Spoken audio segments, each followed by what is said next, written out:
Hello, everyone. It is December 24th, 2024. Today marks the 5th year anniversary of my father's passing, unfortunately. It's been rather difficult since that time, since 2019. It was the worst year of my life. This particular tale is precautionary. I tell it because maybe you will learn from my mistakes. The underlying lesson is there are certain things in life, events, tragedies, so on, etc., that you cannot control. However, you can control the way you react to these tragedies. This tale is about reacting to such tragedies in an entirely incorrect way, and how it just amplifies the already difficult situation that you are going through. The year was 2019. I had worked at a job for the better part of a decade. The office I worked at in my home state had closed down. They offered me an opportunity in a different state. Eagerly, I took this opportunity, thinking that, hey, maybe it would be a new adventure for me. I moved to the state, sight unseen.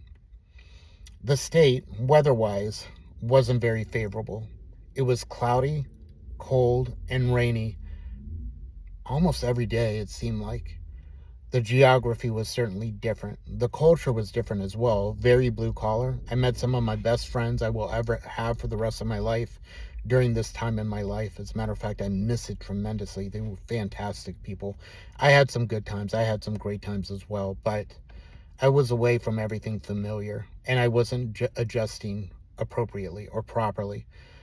I miss my friends. I miss my family. I miss where I used to live and what I was able to do. But I was here. Things were new. Things were different. I was discovering things, and I was still, again, overall, probably having a good time. I had a girlfriend. That was absolutely beautiful. We were having a good time. It was great getting to know her. We were having adventures, so on, etc. I liked it. Life wasn't necessarily bad, but things were uh, taking a turn for the worst, unfortunately. You see, the company I'd worked for, I loved it. I would work there all the time. I would actually wake up sometimes and look forward to going to work. But where I moved, the office I was at, the work culture was rather different. You see, the economy where I moved to wasn't nearly as robust. So, keeping your job was a bigger deal, whereas where I was from, if you could let go of the job for any reason, you can take comfort knowing that you could probably find another job comparable relatively easily. This is a different ballgame. So, uh, I had noted that. I had noted people were protective, attitudes were not nearly as optimistic, and things became rather difficult. It was very much a place of write up culture, which I was able to avoid in my previous location. This was par for the course.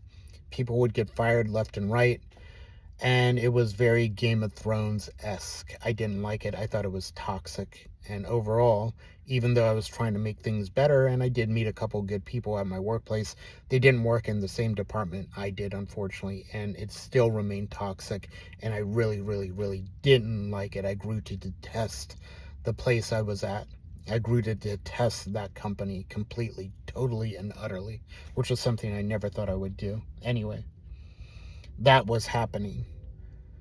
Um, I was no longer disciplined. I never went to the gym. I never went and did martial arts. I never did much of anything, but I did do something that was newer to me. I started to indulge in some illicit substances.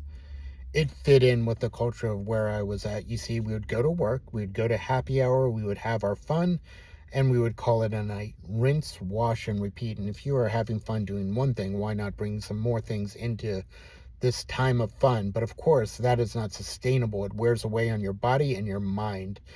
For me, it started doing both of those simultaneously, and addiction's a thief. It takes all of what is near and dear to you. I wasn't treating my significant other very well during this time. I mean, don't get me wrong, I was never mean to her, but I wasn't paying her the attention that a man is supposed to give a woman, or people, couples are supposed to give each other. I wasn't very romantic. I was just kind of bitter and like somewhat angry and salty for reasons I couldn't necessarily formulate or understand.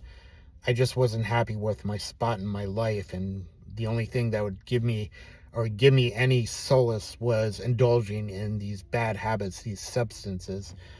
Um, she had left me, and I suspected she had left me for someone else, but I didn't care at the time. You see, again, I was doubling and tripling down on these substances I was now indulging in on a nightly basis and getting lost in completely throughout the entirety of every single weekend. That was my life. In a moment of clarity, months down the line, I realized I missed this girl. I love this girl, and I really wanted her back in my life. So I sent her letters, messages, desperately explaining the need for me to get back together with her, knowing at this point via social media that she is with someone else entirely. She did not respond favorably. Initially, maybe she would give me some short responses that were um, not mean spirited, but distant. And I wasn't accustomed to that. I never really had a goodbye conversation with her. This was almost like turning off a light switch. I was no longer a part of that life, of her life. And she really didn't have any residual feelings to me whatsoever, or it seemed like she didn't.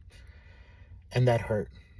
That hurt me in ways I couldn't understand, and it made me extremely depressed. It made me so depressed because I had realized that suddenly I was not close to anyone in my vicinity, and the people I did have relationships with, well, they were only involved with me to some degree because of the bad habits that I had incorporated into my life. They weren't actually friends, no. They were fair weather friends, and that is something very difficult to understand. Um, I wouldn't get any messages from her, and I couldn't understand why. And I think after a little bit of time, and I still held on to the hope that she would come back to me in some capacity. It was just a matter of time before she realized that this man loved her and she loved him, of course, right? Isn't that how happy endings work? It didn't. The only thing that could keep my mind off of my all consuming depression at this point was exercising. I wasn't eating, my appetite was down, and I was exercising. Morning and night, I would exercise. I became very, very shredded, I guess you could say. You could say I looked good. You could say I was even, parts of me were in really good shape, but I wasn't taking care of myself. Um, I was dating other people, but I was still obsessed with the girl who had left me, and it didn't feel good. Um, I would cry often. I would cry all the time, as a matter of fact. I remember I called one of my friends and I said, I need someone to speak to, please. And he was like, absolutely, come over here, let's have a talk. He asked me what was wrong. He knew what was going on, but he asked me what was wrong. And I explained to him how much this person meant to me and how much I wanted them in my life. And I closed my eyes, and suddenly, out of nowhere, for the first time in my life, um, I had thoughts of unaliving myself. And what was weird is that this wasn't something I actively thought about. It was as if someone took a syringe with these thoughts and ideas and injected them directly into my mind, and suddenly that consumed me. And I didn't understand why. I still don't understand why to this day. I was diagnosed with what's called a severe depressive episode, which is entirely different than regular depression. A lot of us get treated for depression. We take our antidepressants, we kind of work through the day, so on, etc. Life can be depressing overall. I understood this. This was something very different. And these feelings and these thoughts made things even worse. I made a fool out of myself, especially when I combined all of these feelings with additional substances. I really humiliated myself. I burned plenty of bridges with friends and family. And once you get labeled as the person with a problem, a substance abuse user, an addict, that label sticks with you no matter what. And the fallout when you do recover is even, I would say, arguably in many ways more difficult to deal with than actually being an addict, because you are so involved with trying to prove that, hey, now I'm the person I used to be before I developed my addiction, and no one really believes you, because really your testament, your lasting legacy in their minds is seeing someone who was unhinged and addicted to X, Y, and Z substances. And that's difficult to shake, and it's embarrassing, and it's humiliating, and it sucks to this day. It sucks, and it haunts me, and it ruins me, and it hurts me.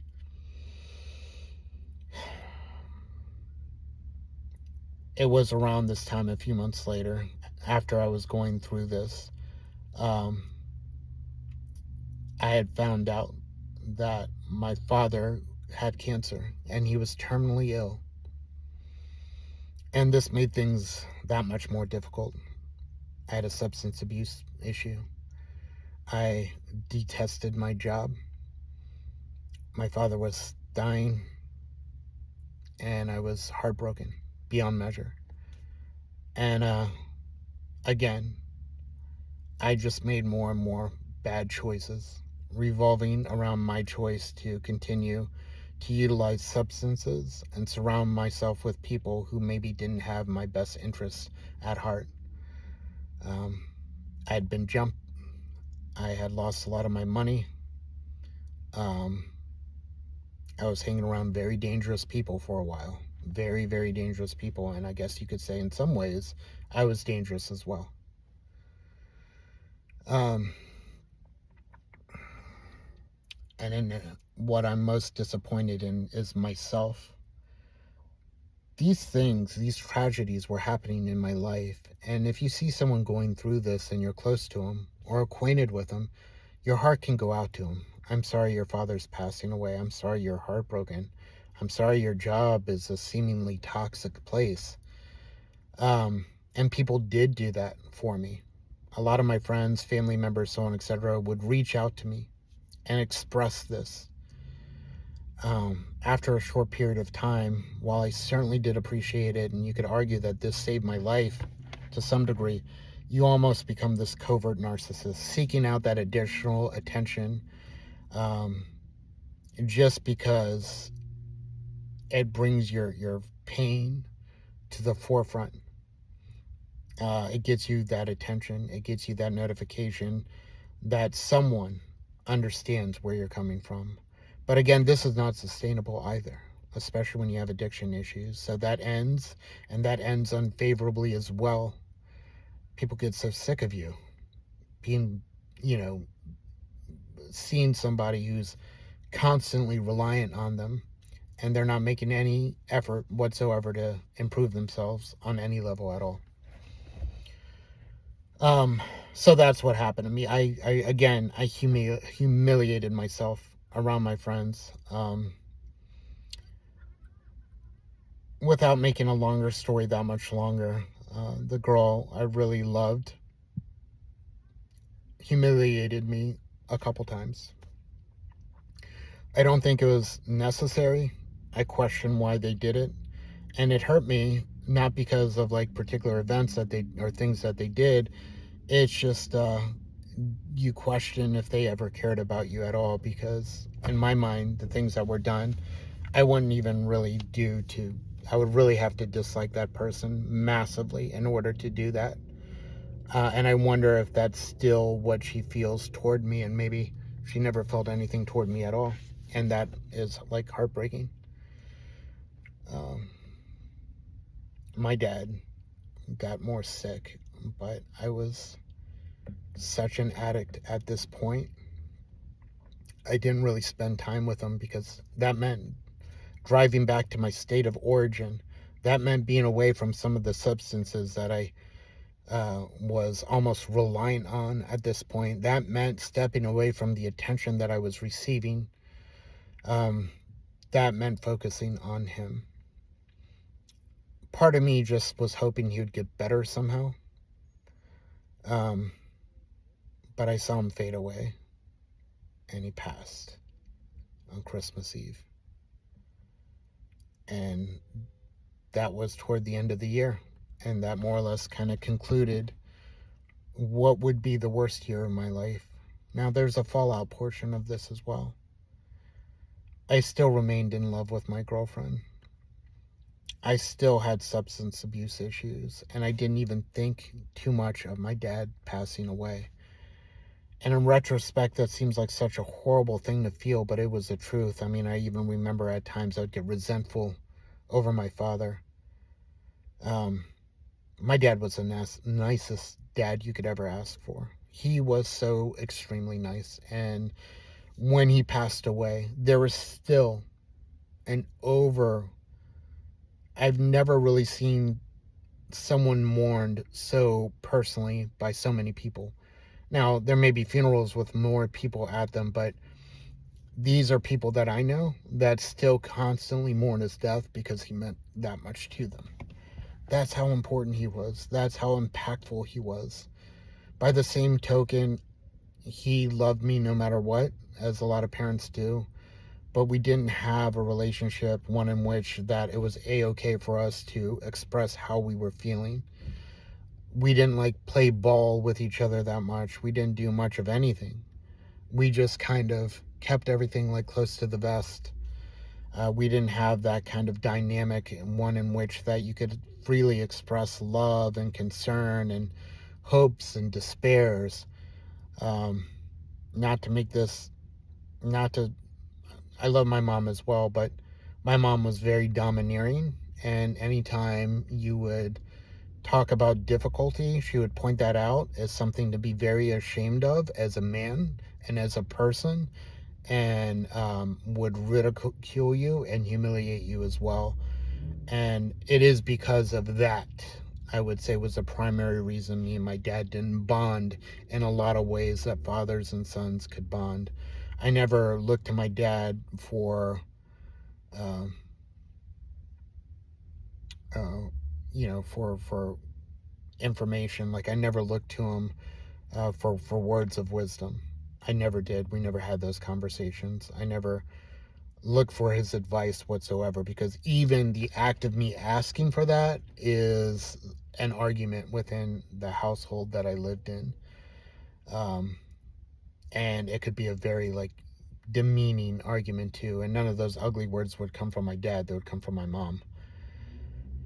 Um, and I remember I resented him because we didn't have that relationship. I resented him as well because during the housing bubble burst or whatever, I really got ripped off financially because of a situation that he was somewhat responsible for. I was as well, but he could have he could have provided advice at that very crucial time in my life, and he didn't, and it set me up for failure. And I remember being very resentful toward him because of that as well, to a point that I would curse him sometimes, and that is something I regret. But by the same token, I think I resent because things could have been so much better if a little couple tiny things changed. I am thankful though that I had a father like him in my life, because I can say this: very few people could say they have a father like mine. He was that good. He was that sweet. He was pure sweetness. And I wish I had that mentality that he had, which was to love and forgive and to not really hold any meaningful grudges against anybody. He did that. He did that wonderfully. And he did it with such grace. And he died with such grace and fearlessness and calm that very few people possess that within them.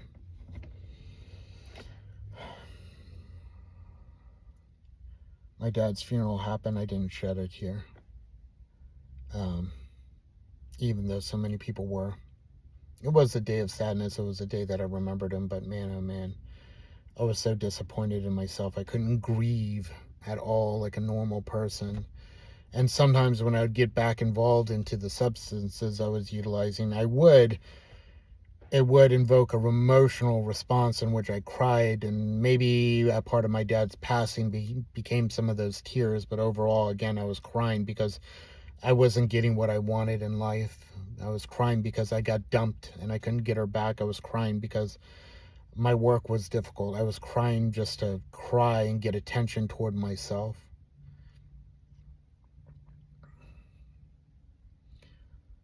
Since that time, since it was all done, packaged, over with, um, I've never been the same. I've never recovered. There was no Rocky Balboa story.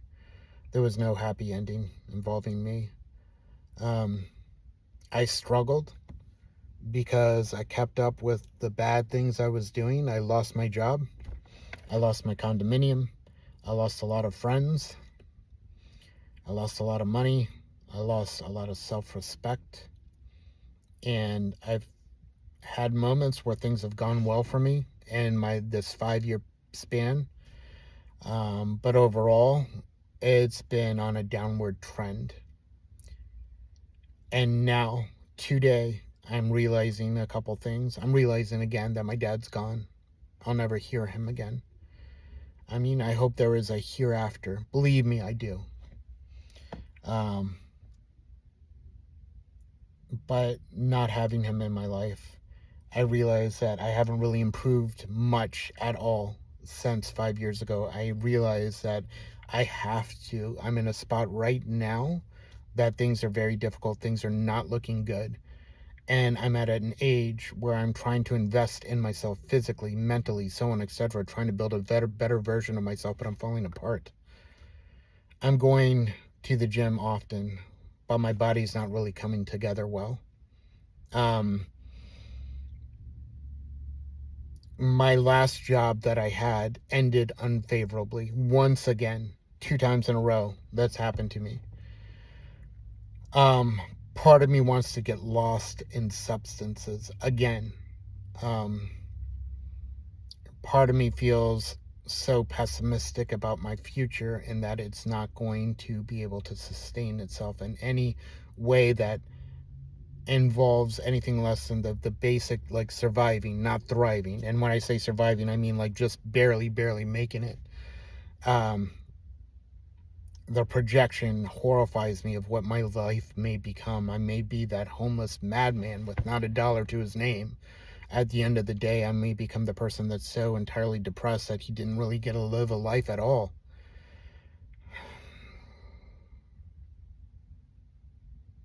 I'm so lonely. And there is a strong chance that things will not turn out well for me. And that's maybe why I'm making these videos. And what you can learn from this is, if you are struggling and if you are going through those times of difficulty, get some help sooner rather than later. And what I mean by help is go and see a professional. Um, get a grip on yourself. Go to meetings, group meetings, AA, NA.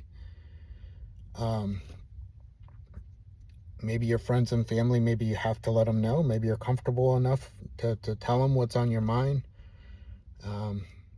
But I guess the difficulty is, if you're feeling a certain way where life doesn't seem to be worth living anymore, I think maybe what gives you hope is listening to stories about people that say, hey, it does get better. I'm an example of that.